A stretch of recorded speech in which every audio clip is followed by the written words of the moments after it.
Olá, para quem não me conhece ainda, me chamo Eduardo Dávila, estou como gerente da BCP Rio de Janeiro e Espírito Santo. Sejam todos bem-vindos a mais esse webinar. Hoje nós temos o objetivo de falarmos do tema de saneamento, tendências de obras e tecnologias. Para quem se interessar em participar de um grupo que nós temos sobre cidades, durante a apresentação, vai aparecer um chat, no chat da apresentação vai aparecer um contato, você pode fazer um contato com essa pessoa, com a Renata, e ela vai colocar você também no grupo de cidades. Esse grupo é propor a parte de desenvolvimento de cidades, a parte de apresentar melhores práticas, os cases de obras, investimentos e tendências para cidades, para a qualidade do cidadão dentro das nossas cidades, tá bom? Então, fiquem ligados no chat durante a apresentação. Estamos abertos a sugestões de temas. Durante a própria apresentação, você também pode propor no chat perguntas e respostas, perguntas e sugestões. E as perguntas devem ser de caráter técnico, né? Esse é um pedido que a gente está fazendo, voltadas ao assunto dos apresentadores, tá? Peço a compreensão de todos para não perder o foco das perguntas. Vamos ser estritamente técnicos. Ok? Eu gostaria, então, sem mais delongas, para não perder muito tempo, convidar aí o Humberto de Melo Filho. Por favor, Humberto, pode aparecer. Humberto, que é engenheiro civil, 32 anos de SEDAI, com especialização em engenharia sanitária e ambiental. Foi assessor do grupo executivo da Baixada, da SEDAI, foi diretor de engenharia no período de 2015 a 2019, depois foi para a SEAB, foi ser diretor de projetos de obras da Companhia Estadual de Habitação do Rio de Janeiro, voltou para ser diretor de engenharia da SEDAI, o que está atualmente nesse momento. Obrigado, Humberto, seja bem-vindo. Obrigado, Eduardo. Muito obrigado aí pelo convite. Tá, Eduardo? Estou aqui para fazer uma apresentação sobre a Companhia de Água, sobre a estação de tratamento do Guandu. Tá, ok. Eu queria chamar agora um outro convidado, o Pedro Chama, vai falar sobre tecnologias em concreto. Pedro Chama, boa tarde. O Pedro Chama é engenheiro civil, é mestre em engenharia civil pela USP, professor do curso de engenharia civil e arquitetura da Unip, foi professor do curso de pós-graduação da engenharia sanitária, Instituto Presbiteriano, da Mackenzie. Trabalhou na Sabesp, ele mesmo comentou agora, 39 anos, exercendo diversas atividades, atuando na superintendência de projeto, de obras, como gerente de departamento de obras, gerente de departamento de controle tecnológico, gerente de departamento de acervo, normalização técnica da Sabesp. Atualmente é professor do curso de engenharia civil da Poli USP e da UNOP, além de presidente executivo da ABTC, a Associação Brasileira de Fabricantes de Tubos de Concreto. Seja bem-vindo, Pedro Chama. Eduardo, muito obrigado pelo convite. Estou aqui à disposição para fazer a apresentação e esclarecer as dúvidas que porventura surgirem. Muito obrigado pelo convite. Ok, vou colocar então a primeira apresentação do Dr. Humberto, para que ele possa proceder aqui na apresentação. Tá ok? Só pegar aqui, já vamos startar. Humberto, está com você, Humberto. Obrigado, hein? Eu estou aqui nos bastidores. Tudo tranquilo? O som está bom? Tá ok, está tudo bem. Legal. Primeiro, boa tarde para todos. Vou fazer uma apresentação aqui sobre os investimentos de produção de água no sistema Guandu. Tá? Aqui é a apresentação da SEDAI, da Companhia de Água do Rio de Janeiro. Eu sou diretor, como o Eduardo falou.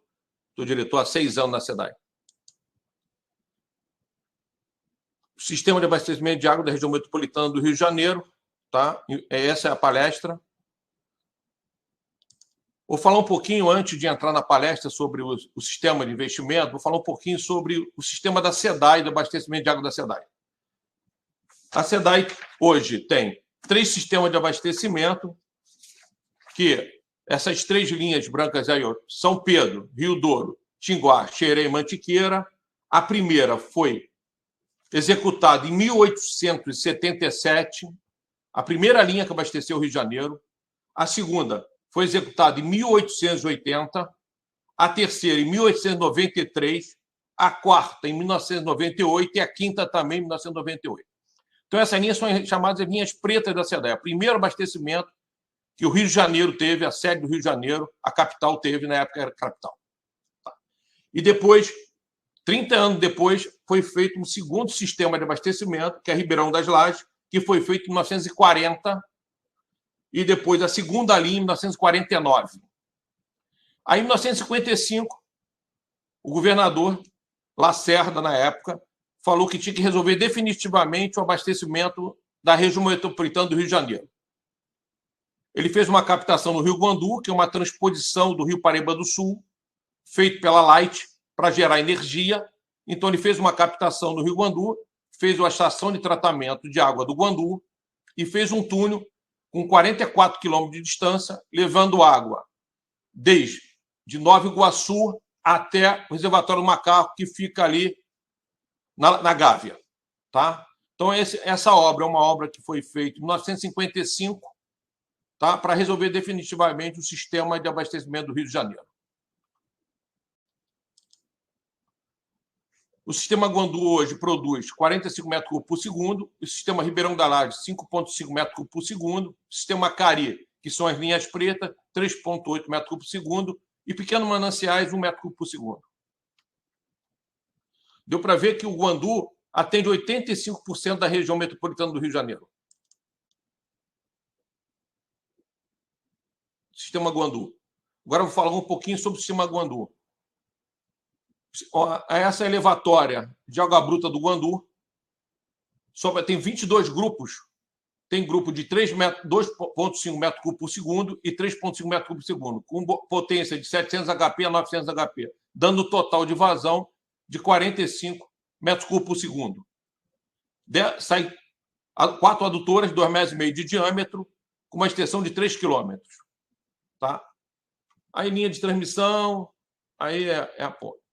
Aí a estação de tratamento do Guandu. A estação de tratamento do Guandu, essa foto, você está vendo aí na foto do Guandu, tem um lado esquerdo da foto, é a estação antiga do Guandu, que ela foi feita em 1955, e a nova estação em 1982. As duas juntas que dão uns 45 metros cúbicos por segundo. Tá? Essa vazão média aí, a vazão média hoje, é em torno de 42 metros cúbicos por segundo. Tá? Hoje eu atendo 9 milhões de pessoas. Ela abastece os municípios do Rio de Janeiro, Nova Iguaçu, Duque de Caxias, São João de Meriti, Belfort Roxo, Nilópolis, Queimados e Mesquita. A SEDAI foi premiada com o livro de recorde, a estação de tratamento, a maior estação de tratamento do mundo.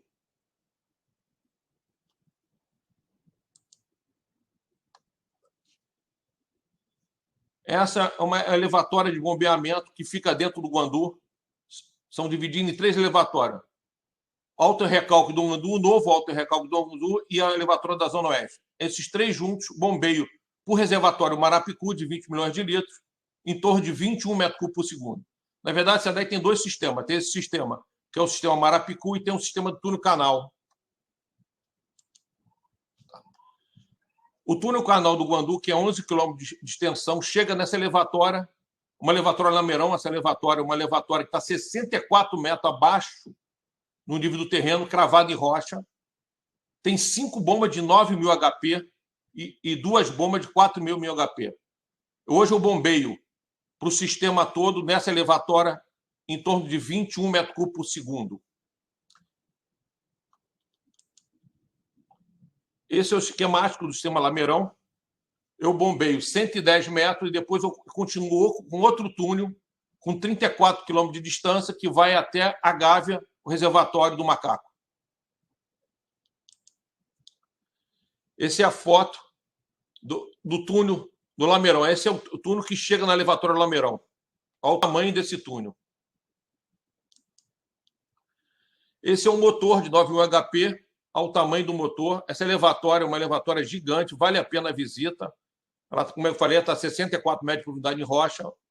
É uma elevatória, engenharia, 1955, uma obra de arte de engenharia. Essa é a bomba. Essa pequena bomba aí, um funcionário em cima fazendo manutenção, olha o tamanho da bomba do Lameirão. Essa bomba tem 9.000 HP.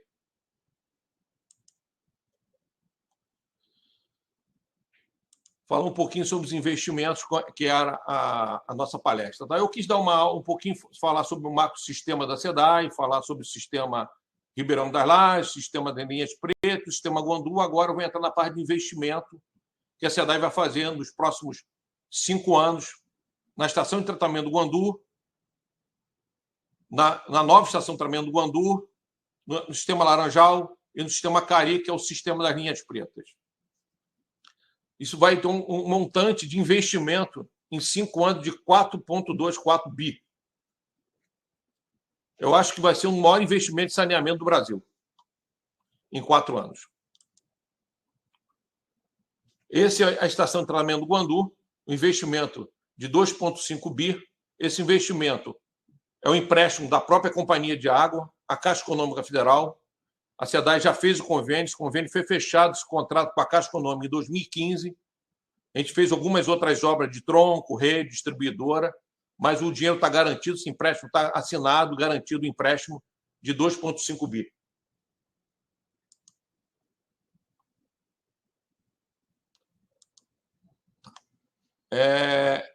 Essa é a obra do Guandu.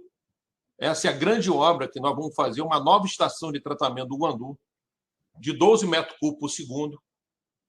Essa obra ela vai ter uma estação de 12 metros cúbicos por segundo. São divididos em 2 etapas. Uma etapa de 12 e, futuramente, uma segunda etapa de 12 metros cúbicos por segundo. A primeira etapa vai ter uma adutora de 3 quilômetros, com 2,5 metros de distância, em aço de 3/4. A tubulação de 2,5 metros é uma tubulação bem grande. E a segunda etapa, a mesma adutora, com 3,7 km, no mesmo diâmetro, que essas 2 adutoras vão fazer os 24 metros cúbicos por segundo. Vão ser construídos dois reservatórios, um de 55 metros cúbicos por segundo e na segunda etapa, o outro de 55, dando um total de 110 metros cúbicos por segundo. Como eu falei no início, o reservatório de carga hoje da SEDAI tem 20 mil metros cúbicos. Nós vamos aumentar em 5 vezes o reservatório de carga da SEDAI.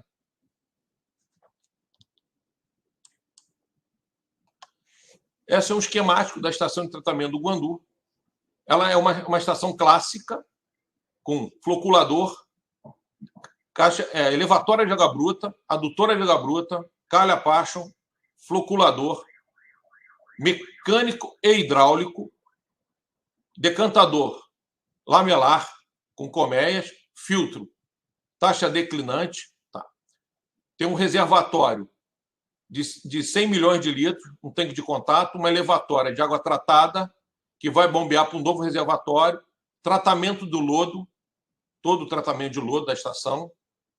E aqui tem 2 coisas. Vai ter o tratamento de lodo por centrífuga ou por fitomprensa e também por térmico também. Vai ter um tratamento térmico do lodo, que a gente está inovando isso, tecnologia, fazendo com centrífuga e também térmico.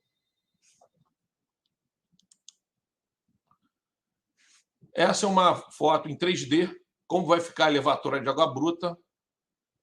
Elas vão ter 5 bombas de 3 metros cúbicos por segundo e 2 de 1,5 metro cúbico por segundo. Essas 2 bombas são para poder fazer a manobra do sistema. Eu preciso de bomba de pequenas vazões para poder manobrar o sistema. Uma elevatória de água bruta, que vai total de 12 metros cúbicos por segundo. Essa é a entrada da calha Passion, todo o desenho de 3D da calha Passion. Outro detalhe importante, esse projeto é um projeto executivo, ele foi todo projetado em BIM, que é uma novidade agora, dos últimos anos. Então, a SEDAI contratou o projeto está todo em BIM. Foi todo projetado em BIM. A empresa que fez aqui foi a Conem, uma empresa do Rio de Janeiro, uma projetista do Rio de Janeiro, que fez esse projeto, aqui todo ele projetado em BIM. Isso é a fachada da elevatória de água bruta. Como eu falei, essa elevatória de água tratada, ela vai bombear 120 metros, jogando no reservatório, no Marapicu Novo. Como eu falei, o tratamento do lodo por centrífuga. O projeto está como centrífuga, mas pode ser fitomprensa. Então, vai tratar todo o lodo da estação. Outro detalhe que vai acontecer aqui, toda a água de processo na lavagem dos filtros, na lavagem de decantadores, na lavagem dos floculadores, vão ser todo reaproveitado no sistema. Então, nenhuma água vai ser jogada no rio não aproveitada, 100% aproveitada. 100%. Então, toda a água da lavagem do sistema vão ser aproveitada pelo sistema. Retorna ao sistema a parte toda da água da lavagem dos filtros e a água do decantador. E a água do floculador será para a parte de processo, lavagem de piso, toda a parte do processo da estação vai ser com a própria água da estação.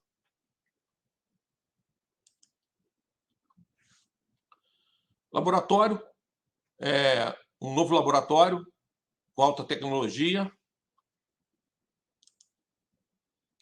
Essa é a foto do reservatório.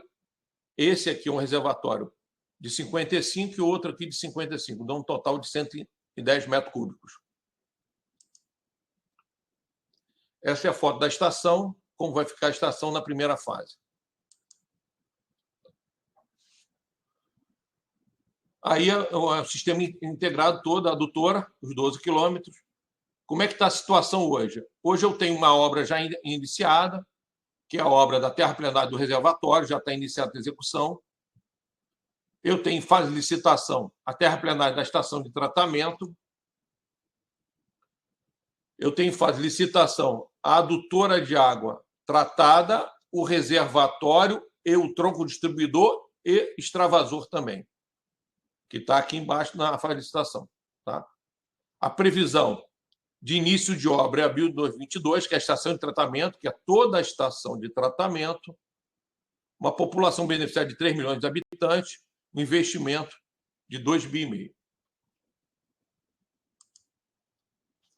Essa é a obra do sistema Gondu, que está sendo feito. Aqui que vai ser construído o reservatório. Isso é a fase da obra de hoje, sendo pavimentada, a parte toda de pavimentação.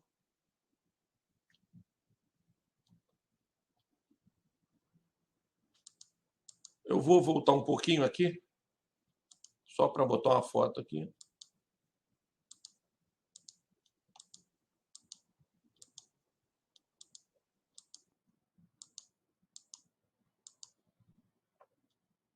Essa foto aqui. Falar um pouco sobre o tratamento de lodo. Como é que eu falei? Os adensadores, tá? Sistema de centrífuga ou o sistema de filtro prensa. A água sai daqui, vai para aqui, para a parte solar. Aqui, toda a secagem vai ser solar. Não tem nenhuma no Brasil que eu conheça que tenha esse sistema solar, para a gente reduzir mais ainda o lodo.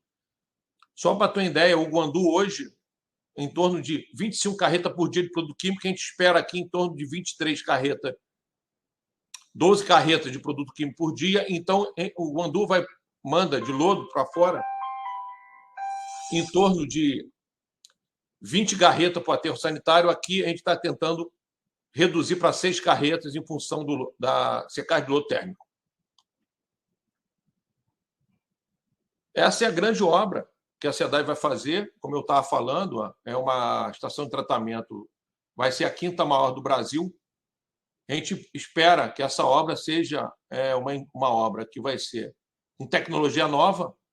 O reservatório, a gente vai colocar concreto massa, com um volume de concreto muito grande, que a gente vai tentar ver essa obra com tecnologia, todo o controle tecnológico dessa obra a ser feito no canteiro. A gente está contratando também para fazer todo o controle dessa obra pelo BIM. Então, a SEDAI quer fazer essa obra como a obra de referência da SEDAI para os próximos anos. Pessoal, terminou a palestra. Tá. Obrigado, Humberto. Eu vou retirar a sua apresentação e vou colocar a apresentação do Pedro Chama. Antes disso, também gostaria de ver com as pessoas, quem quiser fazer pegar o telefone que está no chat, quiser participar do Grupo Cidades, é o grupo esse que eu comentei sobre as nossas discussões, é um grupo que integra uma rede de contatos que nós temos aqui no Rio de Janeiro, o Espírito Santo. Então, quem quiser participar das discussões e propor ideias e soluções para as cidades, pegue esse telefone, faça o cadastro e participe do grupo, tá bom? Pedro, você já está aí? Roberto, peço que lhe aguarde para o Pedro terminar a apresentação dele, eu chamo você e a gente vai para as perguntas. Tá? As perguntas serão feitas no final. Já tem algumas aqui. Obrigado, Eduardo. Tá bom. Vou tirar o som aqui. Tá bom. Pedro, mais uma vez. Olá. Vamos lá. Obrigado. Eu vou colocar a sua apresentação e está com você, Pedro. Ok, obrigado. Vamos lá. Bom, nós vamos falar nesse painel sobre tecnologias em concreto, né? E mais especificamente sobre tubos de concreto para esgoto sanitário. Né? A gente está focando em esgoto sanitário porque é o que, na verdade, as empresas de saneamento fazem. Né? A parte de pluvial, na verdade, fica com as prefeituras. Então, como aqui é uma palestra que a gente está fazendo junto com o pessoal da SEDAI, então a gente vai focar na questão do esgoto sanitário. Bom, antes de eu começar a falar sobre tubo de concreto, eu gostaria de fazer uma pequena introdução aqui, citando algumas coisas. Né? Por exemplo, fatores a serem observados na escolha dos materiais. Resistência às cargas externas, né? Disponibilidade de diâmetros necessários, custo do material de transporte, custo de execução. Tem a escavação, escoramento, assentamento, reaterro, resistência ao ataque químico, entre outros. Né? Desses aspectos aqui, os dois mais relevantes que a gente pode citar seria resistência às cargas externas. Por quê? O comportamento dos tubos é diferente. Se um tubo é rígido, ele se comporta de uma maneira, se um tubo é flexível, ele se comporta de outra maneira. Né? O tubo rígido, como é o caso do tubo de concreto, ele é um tubo que ele não deforma, tá? ele não deflete, é um tubo rígido. A gente classifica ele como um tubo rígido na literatura. Então é um tubo que, quando eu tenho uma carga atuando sobre ele, deu a carga, o tubo rompe. Se for um tubo sem armação, é uma ruptura frágil. Se for um tubo com armação, ele não se rompe fragilmente. Então, isso tem muito a ver com a questão de segurança. O tubo armado, ele não rompe de forma repentina, e isso traz segurança. Um tubo sem armação, se ele se rompe fragilmente, se tiver alguém que for de grande diâmetro dentro da tubulação, ele vai fechar de uma vez e tem a questão de morte. O tubo flexível, ele é um tubo que ele depende da execução. Tá? Então, além de eu ter um cálculo, de eu ter um tubo para uma determinada aplicação, tá? Eu tenho que, na hora da execução da obra, fazer com que a deflexão desse tubo fique limitado ao máximo permitido para aquele material. Porque se ele defletir acima daquela deflexão permitida para o material, seja ele PVC, polietileno ou aço, eu vou ter um negócio que a gente chama de inversão de curvatura. Vai colapsar. Então, isso nos remete à questão do custo de execução. Por quê? Um tubo rígido, eu não preciso fazer o envelopamento dele. Eu não preciso contar com o empuxo passivo do solo. Um tubo flexível, eu dependo fundamentalmente da execução. Se eu não envelopar com material granular, para limitar a deflexão do tubo e contar com o empuxo passivo do solo, eu com certeza terei uma deflexão superior à que o tubo suporta, e com isso eu terei o colapso. E quando a gente fala em fazer essa questão de envelopamento, a gente vê aqui no segundo dado que eu coloquei de maior relevância, o custo da execução, que o movimento de terra, que inclui escavação, o escoramento, o reaterro, mais o escoramento, responde por praticamente, e o levantamento de pavimento, por 60% da obra. Se eu pegar a escavação e o reaterro, eu tenho 25%. Escoramento mais 38%. Então, a gente vê que essa questão de eu ter que tocar material, fazer bota fora, trazer material granular, no caso de um tubo flexível, para eu confinar o tubo, isso tem relevância no custo da execução. Então, aqui está o que eu falei. Veja só, um tubo rígido de concreto e um tubo de plástico. Né? O tubo rígido aqui, joguei o material da própria vala, tá? Numa área urbana, tenho que compactar para a vala não solapar, não ter abaulamento da vala, porque eu estou em uma área urbana, não danificar o asfalto, mas eu estou aqui fazendo o aterro, fiz a própria base com o material, né? Uma base simples, coloquei o material da própria escavação e compactei. O tubo flexível, isso aqui é o confinamento. Olha. Eu tenho que ter uma base de material granular, aqui no caso está com areia, tem que ter esse material lateral também, que é o material granular, no caso aqui é areia, e uma cobertura sobre o tubo. Isso aqui é o confinamento. E esse aqui tem que ser muito bem compactado. A rigidez desse material tem que ser superior à rigidez do tubo.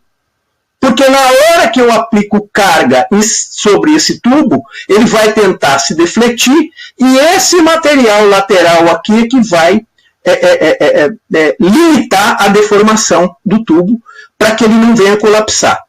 Né? Então, um tubo rígido, se eu tiver um tubo rígido de boa qualidade, eu tenho praticamente garantido o meu sucesso da obra. É lógico que nós temos que executar um critério, não fazer de qualquer forma, ficar passeando com pneu de caminhão em cima da vala e outras coisas que a gente vê que fazem aí. Né? Mas se eu tiver um tubo flexível, praticamente 80% da obra eu dependo da execução. Se eu não tiver uma execução muito bem feita, com gente treinada para fazer esse assentamento, eu muito provavelmente terei colapso do material e terei problema. Tá? E o que vai acontecer? Isso aqui, olha. Vai ter uma deflexão maior que a projetada, né? Eu vou ter uma inversão de curvatura, que é esse abaulamento que acontece no tubo, e aí com essa inversão de curvatura eu vou ter um rompimento do material. Então isso para a gente deixar mais ou menos contextualizado a questão de que é tubo rígido e que é tubo flexível. Né? E como é que eu tenho que executar. Então, na escolha do material, eu tenho que pensar na questão do projeto, e eu tenho que pensar também na questão da execução. Eu tenho que pensar no todo, e não ficar comparando só custo de material, porque a execução de uma obra com tubo flexível é diferente da execução com tubo rígido. Tá? E isso implica em custos. Para adquirir tubo, o ideal é que a gente faça as aquisições em cima de projetos. Né? O ideal seria que a gente tivesse projeto executivo.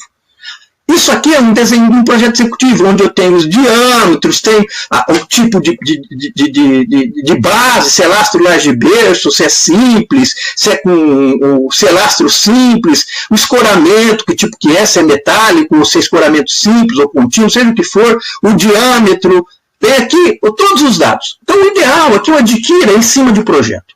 Mas a gente sabe que nem sempre isso acontece.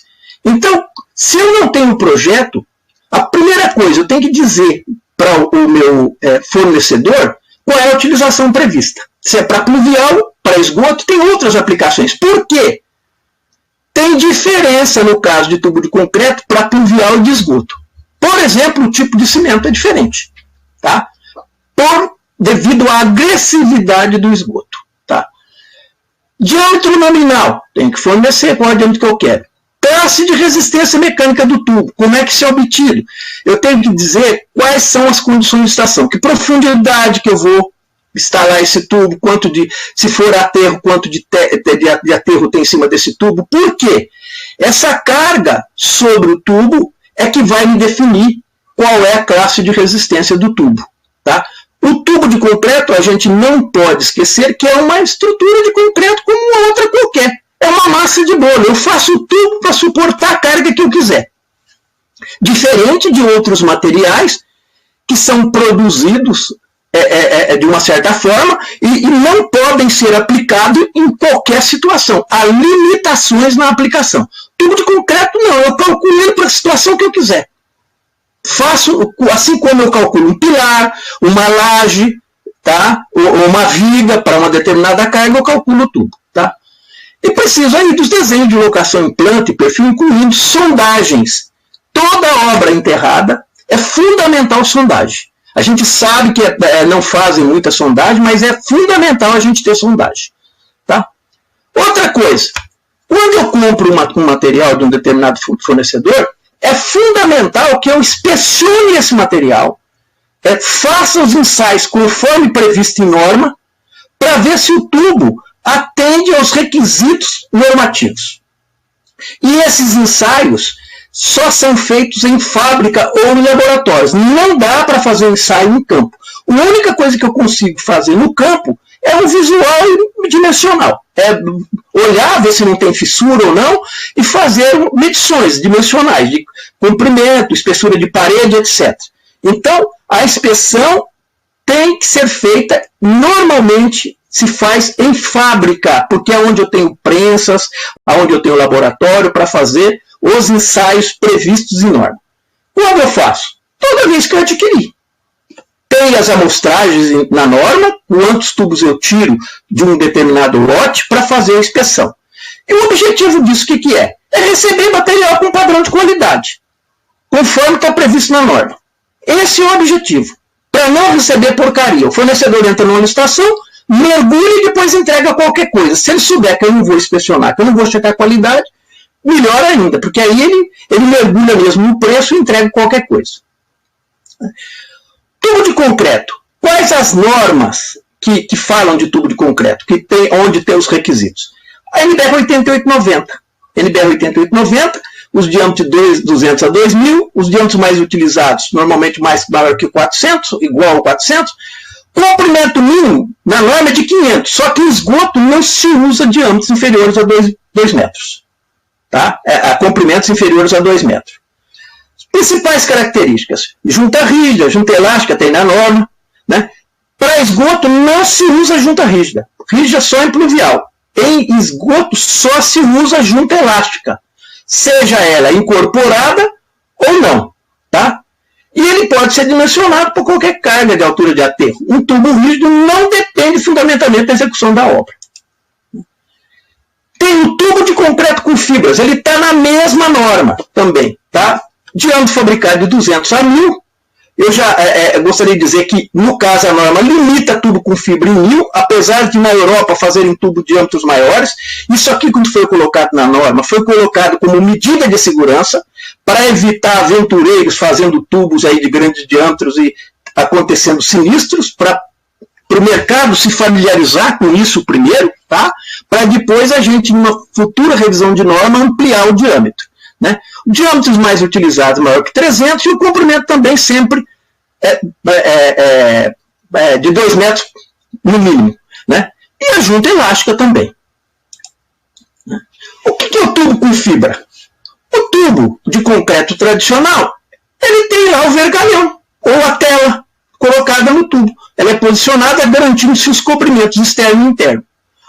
As fibras são como se fossem agulhas que são espalhadas na massa do concreto.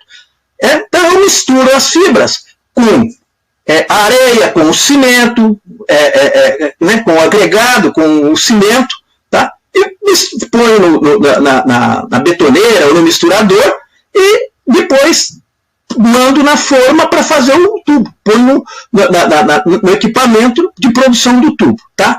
Então, a fibra, a gente olha aqui, olha, é todinha espalhada na massa, e no caso o tubo armado, ele tem uma tela ou o próprio fio, né, o aço aqui colocado, garantindo-se os cobrimentos.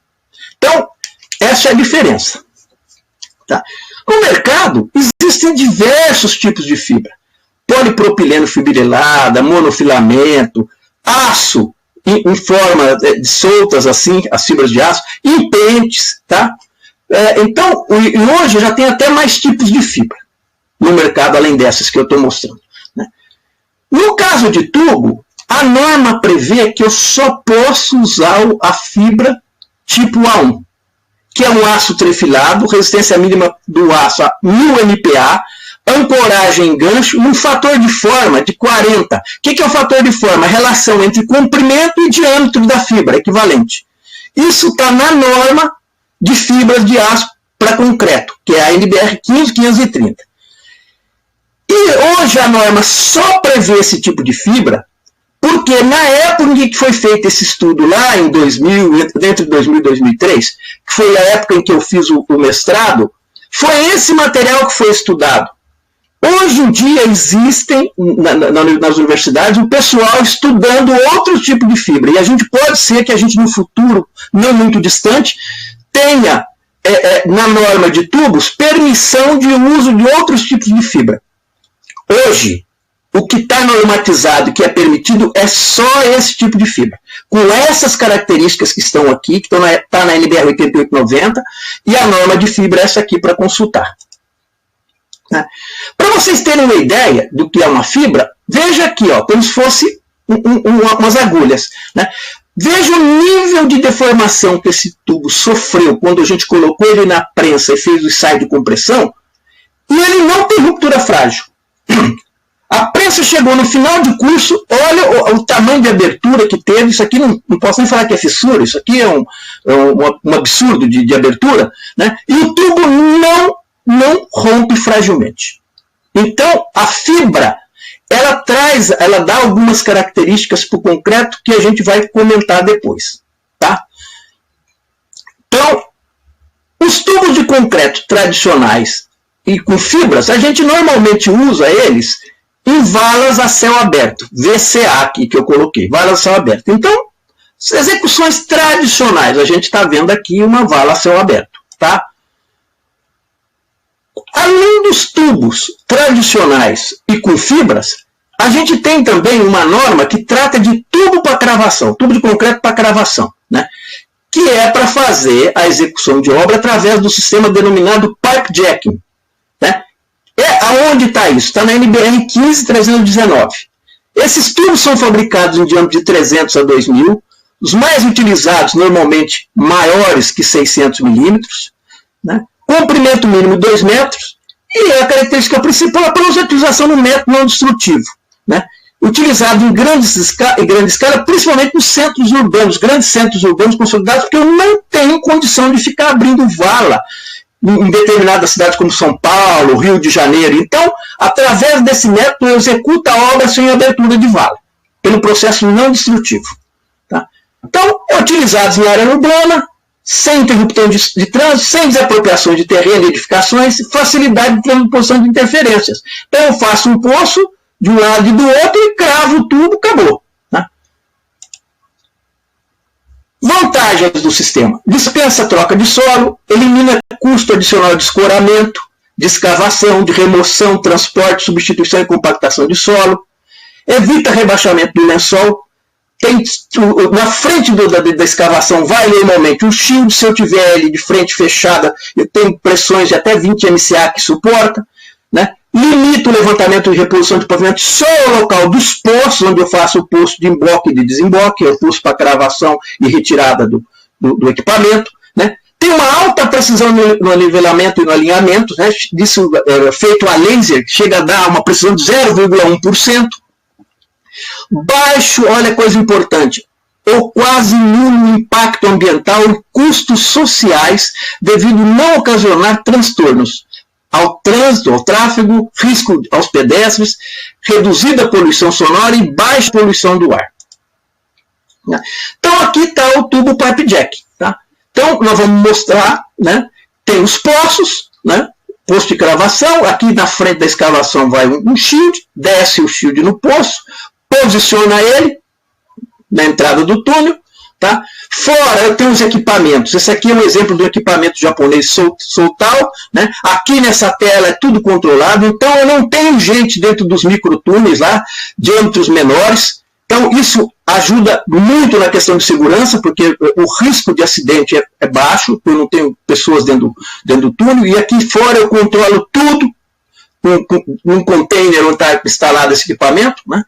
No poço de cravação, eu tenho uma parede de reação para poder cravar. Aqui eu tenho um laser que vai me controlar a declividade, né, com uma precisão milimétrica. Tá? Fora, normalmente, se o processo do pipe jack for por desmonte do material na frente de escavação, com jato de água sob pressão, eu tenho um tanque de lama e um tanque de água, né, onde eu mando essa água sob pressão e depois eu bombeio a lama para fora, decanta e reutilizo essa água. O canteiro, numa parte central onde tem esses tanques, não estou interrompendo o trânsito, nada. Né. Os poços, por exemplo, a cada 100 metros, se eu tiver estações intermediárias, eu posso fazer cravações de comprimentos maiores, mas vamos falar que seja uma cravação de 100 metros. Eu tenho um poço no início e um poço lá no outro lado, cercado, garantindo a segurança. Tá? Os poços eu posso fazer com projetado, com concreto armado, com esse material tipo ármico da vida. Tá? Aí eu estou com o shield já. Embocou, né? Me emboco do túnel, desço o tubo, e aí eu vou cravar o tubo. Tenho a cravação do tubo. Cravei o tubo. Ok? Além dos tubos de concreto tradicionais, de acordo com a NBR 8890, né? O tubo tradicional com fibra e os tubos para pipe jacking, nós também temos poços de visitas de inspeção em caixas, de acordo com a NBR 16.085, feito pré-moldado. Né? Não se justifica mais ficar fazendo poço com alvenaria, com bloco, aquelas coisas que estão ultrapassadas, porque hoje com pré-moldado a gente ganha em qualidade e ganha em tempo de execução. Isso é fundamental. Né? Então, para que eu faço esses poços de inspeção, de visita ou a caixa? Para interligação entre redes. Ou quando eu tenho mudança de direção, declividade, diâmetro, material das redes e pontos de lançamento, no caso de rede de esgoto. Os postos de visita e inspeção, né, é importante observar que as lajes inferior e superior tem que ser em concreto armado. A gente vê muita coisa errada aí, né, que fazem, jogam concreto magro no fundo, não armam nada, você pega um vergalhão, cutuca na laje de fundo, vara tudo e entra no solo. A gente sabe que empreiteiros fazem uns absurdos aí, né? E as canaletas que tem que apresentar concordância, né? Principalmente quando eu tenho mais de uma contribuição.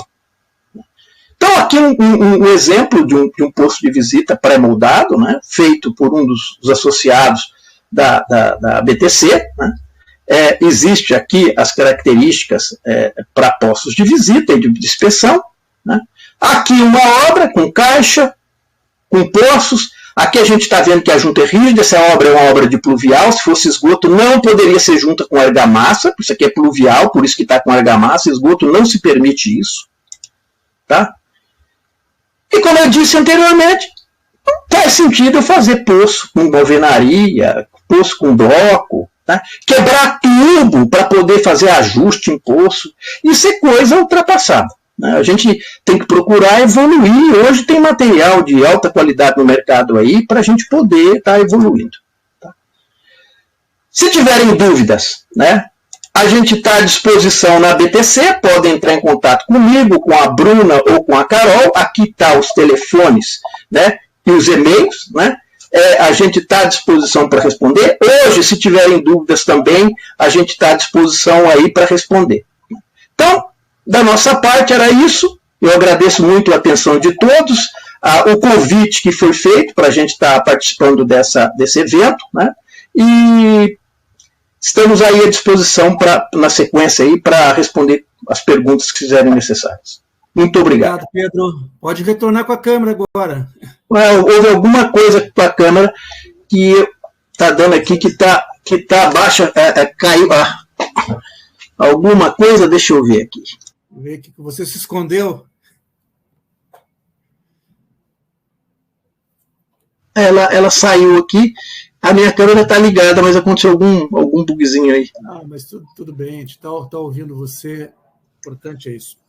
Bom, ficou bem equilibrado, porque primeira parte nós falamos da parte de águas, né? Então, parte de saneamento focando mais em água, foi a apresentação do Humberto, diretor da SEDAI, falando sobre obras e investimentos no Rio de Janeiro. Opa! Voltou, Pedro. Voltou.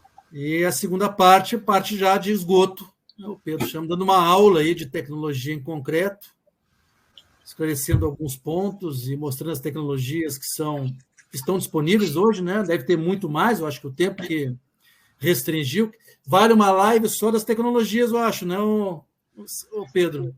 Tem bastante coisa, tem muita coisa aí. Falar a parte de drenagem e tal. Tem. Pois bem, vamos... Quem quiser, ainda está aberto ali o chat para botar perguntas. Eu tenho uma pergunta do chat, eu tenho algumas perguntas que eu gostaria de fazer. Até vamos fazer a primeira aqui do chat. Eu vou fazer ela é para a SEDAI. Quem mandou foi a Michele Xavier. A Michele, se puder, estiver aí ouvindo, identificar qual é a empresa dela, né? Ela diz o seguinte: ela diz que entregou 2 empreendimentos em Nova Iguaçu, de 107 e 200 unidades. Ambas precisam ser executadas levatórias. Tem toda a rede disposta em Nova Iguaçu, empreendimento de Nova Iguaçu, a rede que passa na principal, mas não ramifica para as ruas transversais. A dúvida dela: as tais transversais têm, em sua grande maioria, casa. Agora que estamos ampliando prédios na região, qual a demanda mínima para a SEDAI gerar as ramificações nas ruas das casas? Não sei se isso é com você, Humberto. Eu posso responder. Em abril de 2021, essa área de Nova Iguaçu foi concedida pela SEDAI, a Águas do Rio, uma concessão.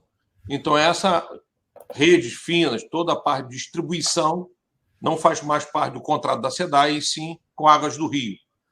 É só entrar no site da Água do Rio e pegar informações com a Água do Rio. Ok. Não sei se esclarece bem para a Michele. Então, não seria com a SEDAI, teria que perguntar para Águas do Rio, né? Águas do Rio. Águas do Rio. Ainda com você, Humberto, você falou de um investimento ali de, acho que mais de 4,5 bilhões que a SEDAI vai fazer nessa parte de saneamento, mais na captação de água, a parte de tratamento de água. Esse valor está distribuído em quantos anos, esses 4, 5 bilhões? Esse valor é em 4 anos. 4 anos. Em 4 anos, a SEDAI pretende investir na ordem de 4 bi. 4 bi. E você falou dessa obra gigantesca aí que vai ser feita, e eu, sendo do concreto, eu me obrigo a perguntar para você se você teria esses volume dessa estação de tratamento, do reservatório. Tenho sim, Eduardo. A estação de tratamento vai consumir 236 mil metros cúbicos de concreto.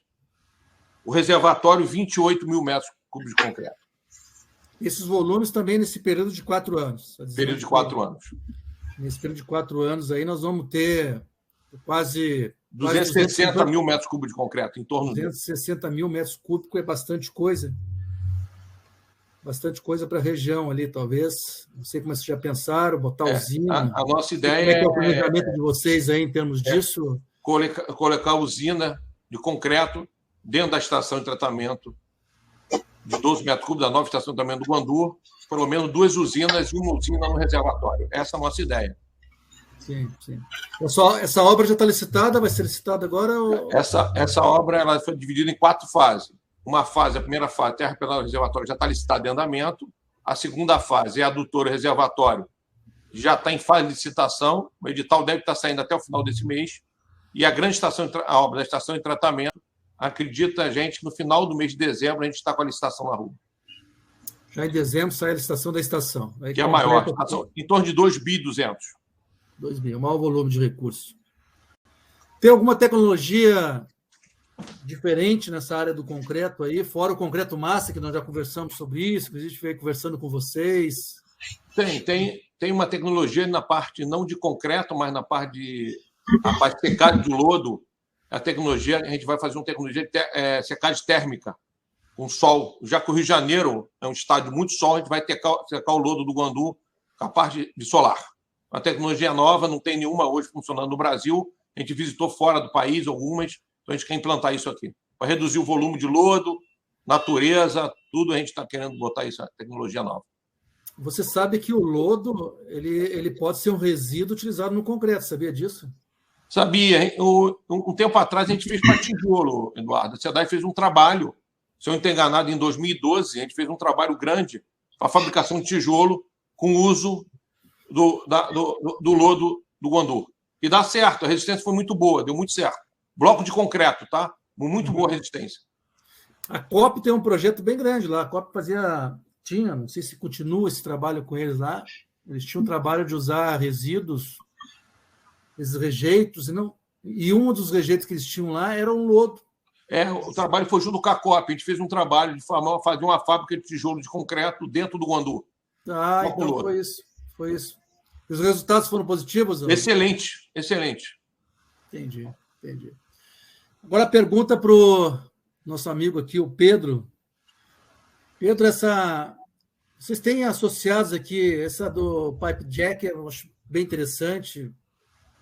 Eu vi isso aqui no Rio de Janeiro em 2003, mas depois nunca mais eu vi Pipe Jack sendo cogitado em utilização de obra aqui no Rio.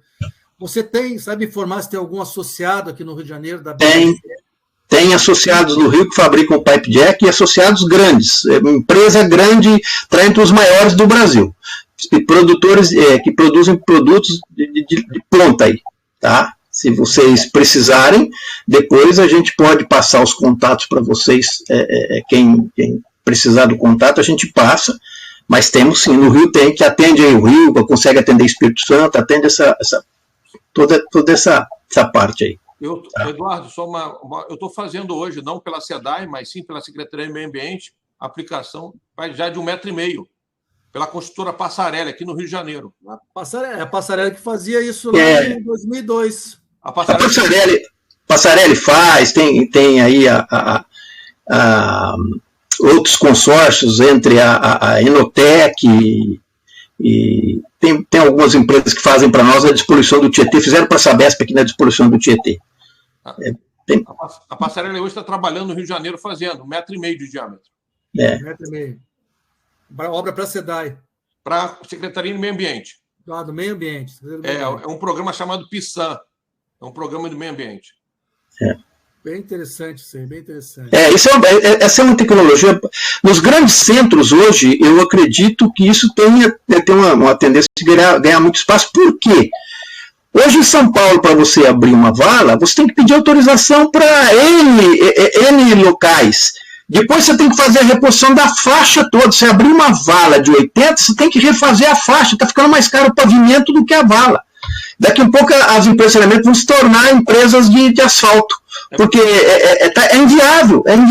Então, nos grandes centros, questões de trânsito, de desapropriações, de interferência de toda espécie, esse sistema não destrutivo ele é uma coisa que veio para ficar. Eu vejo aí Rio, São Paulo, Belo Horizonte, Salvador, as grandes capitais aí, com um espaço muito grande para executar o método não destrutivo. O Pedro está certíssimo. Hoje na SEDAI, no centro da cidade, ou Zona Sul, a gente não trabalha mais com o preço fica muito caro. Tem que refazer a faixa toda, fica extremamente caro. Na Zona Sul, então, é impraticável. Uma, porque você tem condicionamento de várias tubulações, light, net, tudo um do lado do outro. Interferências de toda espécie. Interferência. Como é que resolve isso aqui no Rio? Eu ia comentar sobre isso, porque tem muita interferência no subsolo. Não destrutivo hoje, Eduardo, direto não destrutivo hoje. Na Zona Sul, 80% do esgoto em diâmetro grande é não destrutivo. Não destrutivo.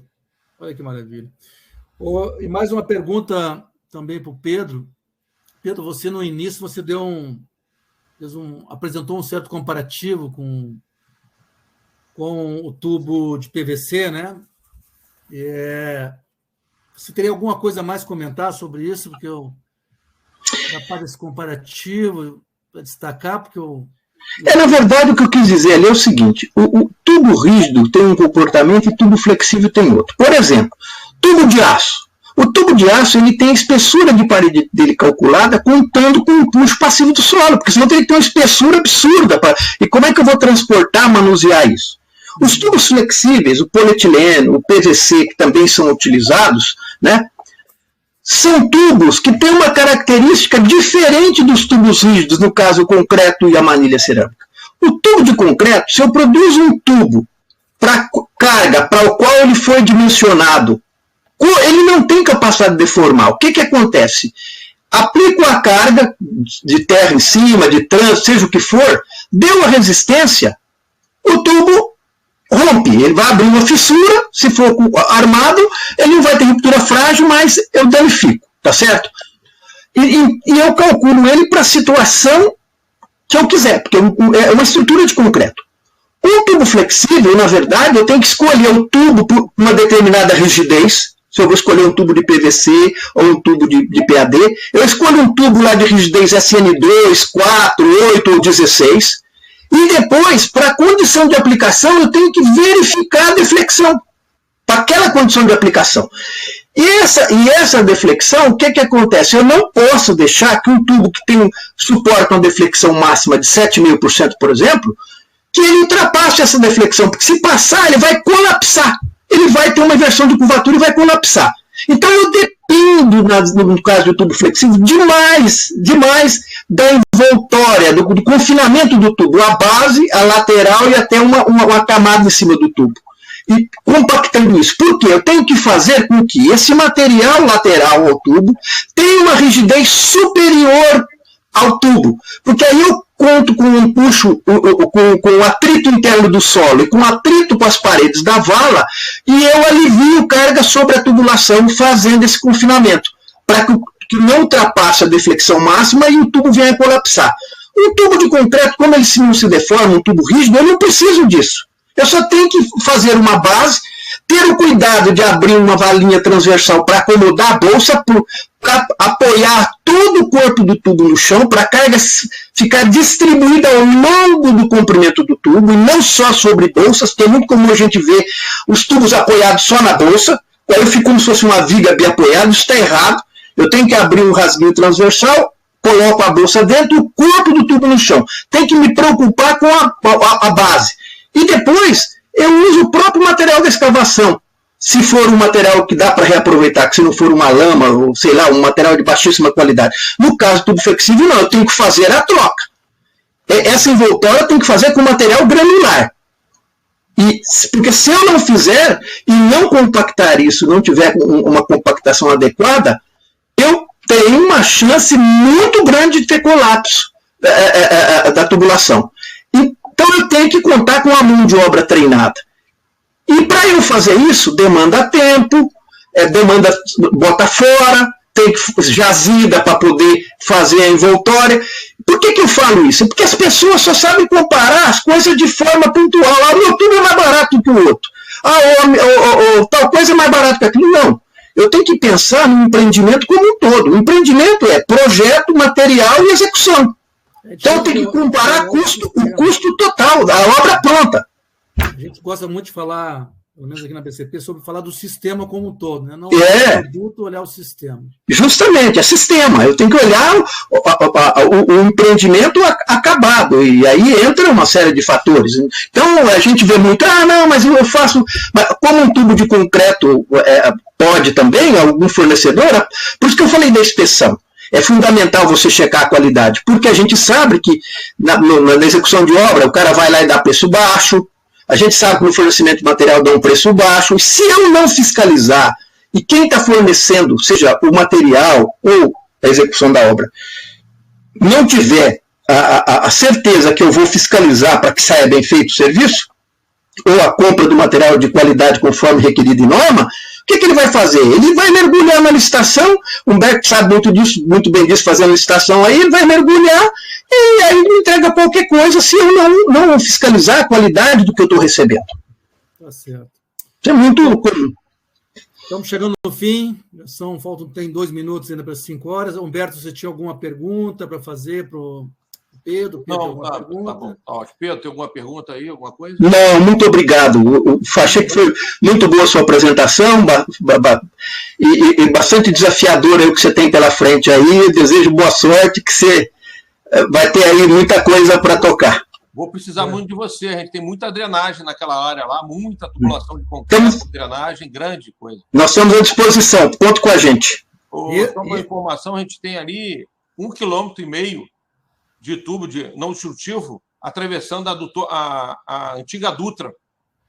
Tá bom. 1,5 metro de diâmetro. São 4 tubulações de 1,5 metro com 300 metros de comprimento. Ótimo, a gente vai se falar e aí eu aproveito e faço uma visita no Rio aí, e aí aproveito, se for o caso, apresento você para o fornecedor, para os fornecedores aí do Rio, para você, se você não conhece, estreitar a relação com eles. Quem sabe não vir uma apresentação aqui, essa obra da SEDAI, né? Bom, queria agradecer a vocês dois, o Pedro pela BTC, o Humberto aí pelo SEDAI, dizer que nosso papel aqui, diante dessas webinars que a gente vem fazendo, é justamente integrar as entidades, integrar a construtora, um serviço, produto. Esse é o papel principal das webinars. Contar o que tem de melhor, as melhores práticas, as tecnologias, e vocês apresentarem investimentos, obras, que é o que o público quer saber, né?